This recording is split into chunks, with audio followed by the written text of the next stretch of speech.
जय महाकाल, जय महाकाली। माँ कालिका पुराण अध्याय तीनों देवों का एक तत्व प्रतिपादन भाग 2।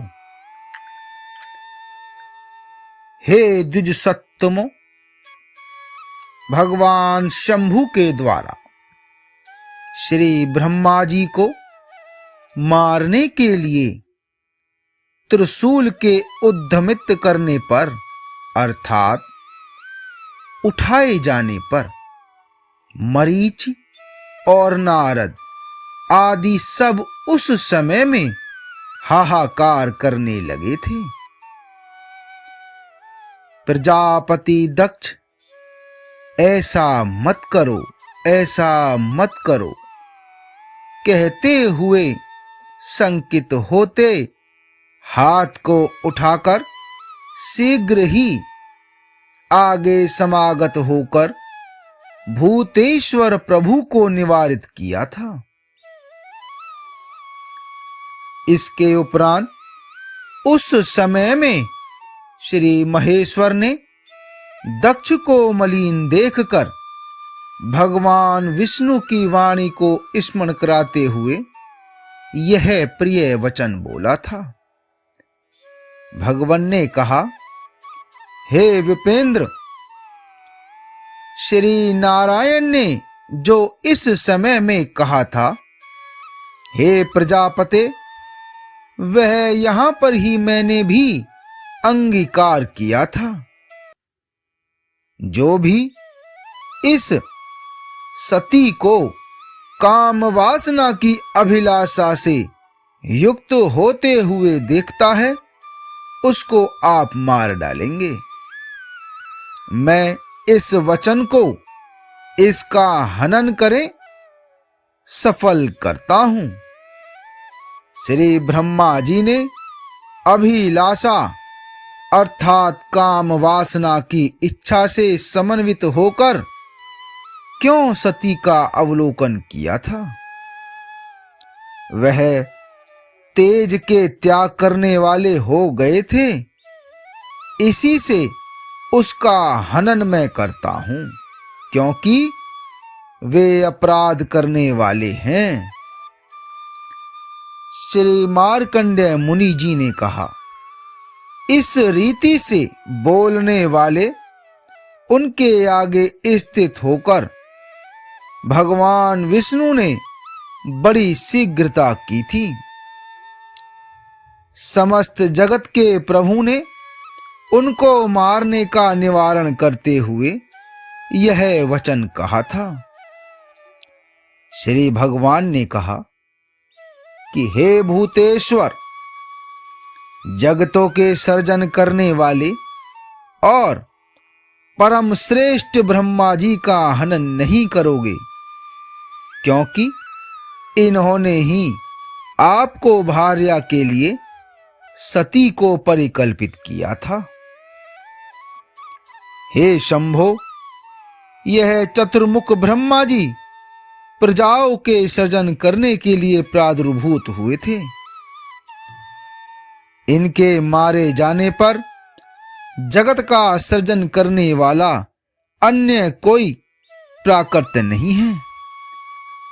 फिर हम किस तरह से सर्जन, पालन और संहार के कर्मों को करेंगे? क्योंकि इनके द्वारा वह मेरे आपके द्वारा ही सामंजस्य से ये कर्म हुआ करते हैं।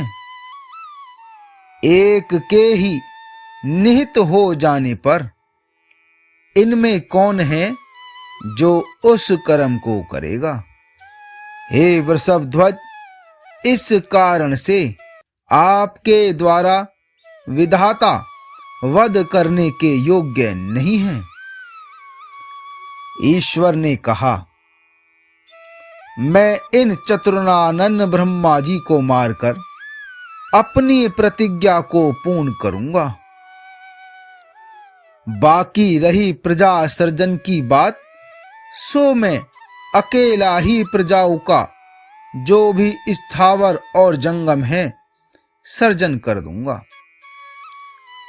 मैं अन्य विधाता का सर्जन कर दूंगा अथवा मैं ही अपने तेज से कर दूंगा, और मेरे द्वारा निर्मित एवं सृजित विधाता सृष्टि के करने वाले होंगे, जो सर्वदा मेरी अनुज्ञा से ही करेंगे।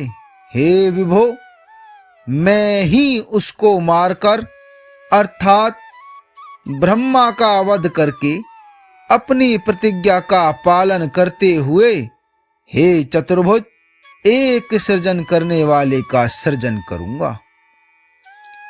आप मुझे वारित न करिए। श्री मार्कंडेय मुनि जी ने कहा कि भगवान चतुर्भुज ने गिरीश के इस वचन का श्रवण करके मंद मुस्कान से युक्त प्रसन्न मुख वाले होते हुए फिर भी ऐसा मत करो यह कहते हुए बोले कि प्रतिज्ञा की पूर्ति आत्मा में करना योग्य नहीं होता है। हे द्विसत्तमो, ईश्वर के मुख के सामने ही श्री विष्णु ने कहा था। इसके उपरांत भगवान शिव ने कहा था कि मेरे शंभु के रूप से ब्रह्मा मेरी आत्मा किस तरह से है, यह तो प्रत्यक्ष रूप से आगे स्थित होते हुए भिन्न ही दिखलाई दे रहे हैं। इसके अनंतर उस समय में मुनियों के सामने भगवान ने हंसकर गरुड़ध्वज ने महादेव को दोष देते हुए कहा था।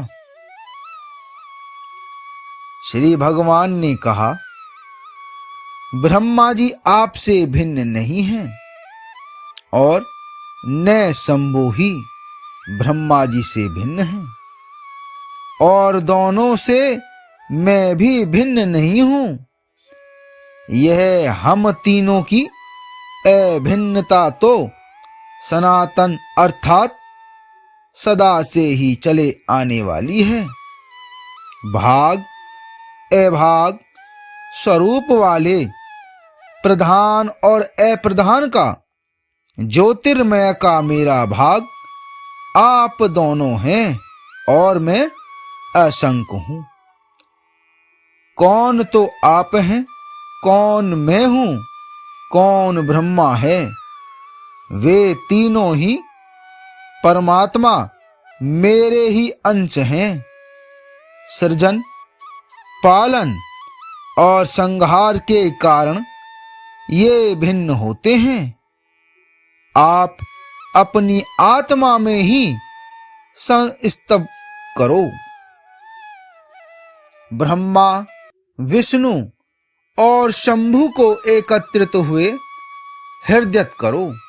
जिस तरह एक ही धर्मों के सिर, ग्रीवा आदि के भेद से अंग होते हैं, हे हर, ठीक उसी भांति मेरे एक के ही ये तीनों भाग हैं। जो ज्योति सबसे उत्तम है, जो अपने और पराये प्रकाश रूप है, कूटस्थ, अव्यक्त और अनंत रूप से युक्त है और नित्य है तथा दीर्घ आदि विशेषणों से हीन तथा वह पर है, उसी रीति से हम तीनों अभिन्न हैं।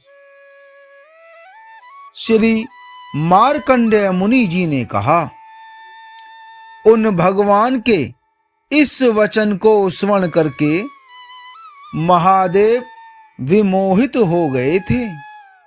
वह अभिन्नता का ज्ञान रखते हुए भी अन्य चिंतन से सदा ही विस्मृति होने से ही उनको अभिन्नता का ज्ञान नहीं हो रहा था।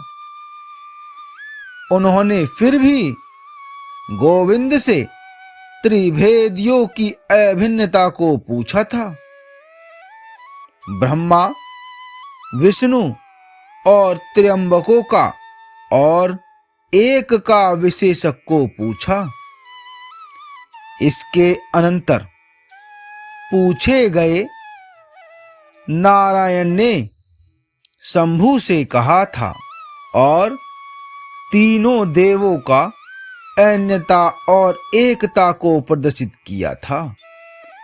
इसके उपरांत श्री विष्णु भगवान के मुख कमल से कोश से अन्यता का श्रवण करके तथा विष्णु विधि और ईश के तत्व में स्वरूप को देखकर मृड अर्थात शिव ने पुष्प मधु से प्रकाश विधाता इसको नहीं मारा था।